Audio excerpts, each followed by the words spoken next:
Hi, I'm Eric Kellner, and I'm going to show you how to make a self-grading quiz on Google Forms. I go to a new Google Forms. I'm going to title this an Elements quiz.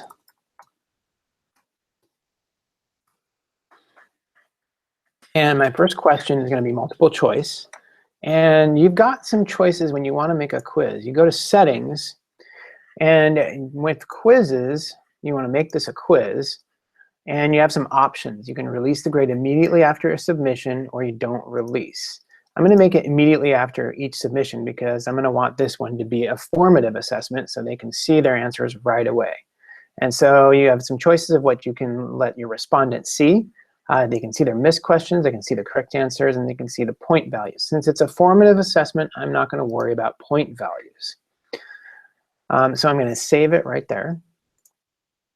And my first question, I'm going to give this quiz 4 questions so you can see what kind of the results will show up as. So my question is going to be, I'm just going to type in some of my questions. And so what I've done here is every time I enter my question, I enter it, and there's another option that just pops up. And if I don't like that option, I can just get rid of it with the X bar. The answer key. Once you do that, you want to choose your correct answer, and that would be helium, which is a noble gas. And since we're not doing points, I'm not going to give a point value. All right, so here we are. We've got this, and we are going to now move on to make a new question. So I go up here to the little plus button, and I'll add a question. And I'm going to do another multiple choice question. What is the symbol for sodium? And I didn't want to do the fluorine and bromine. I actually wanted to do, and so I just X those. Here I'm going to put in Na, and then the last one will be, there we go. Okay, and I realized that my correct answer, Na, is right at the same spot as helium, so I can just go back up there and I can change it so it's not the same answer every single time. Answer key, there we go. So the quiz option here in Google Forms will allow you to self-grade multiple choice and drop-downs, but it doesn't support the other types of questions. So we're going to make this last one a drop-down question. How many periods are in the periodic table?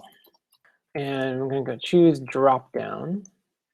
And with drop-down, I'm just going to go with 1, 2, enter, into 3, 4, 5, 6, 7, 8, 9, and 10. There we go. Oh, made an option 11, X that out. And our answer key, the correct answer is in fact 7. Although in recent times there may be the 8th.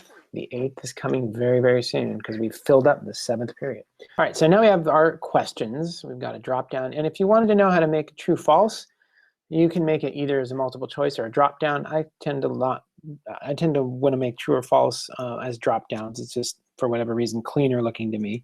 So we'll make a true false question. And we're going to make it a drop down, and that would be true. And then this would be false. So you edit question and you make it required. And then you take the sodium question and you make it required. And here we have it. We have 3 questions in our elements quiz. So I'm going to send the form, and I'm going to want the link because I'm going to link it to my Google Classroom. And now I can click on the quiz and take the quiz. And then I can view my accuracy. Here we go. I got those. That's the one I got wrong. Okay, I got this one right. Fantastic. So it gives students an absolutely almost instantaneous way of checking in to see how they're doing and whether they got things right. But it's more than that. You go to edit the form, you want to go to responses. You've gotten 2 responses so far. So I can see they give you a summary or individual responses. So as a teacher, you can really look at what all of the different responses are and who got what. Or you can look at the summary and the total number of responses, which is if 2 people answered this and nobody answered that. It'll give you a graph of all the answers, which is fantastic and gives you a really quick feedback to see how your whole class is doing. And that's how you make a self-grading quiz for a formative assessment. Thank you for watching.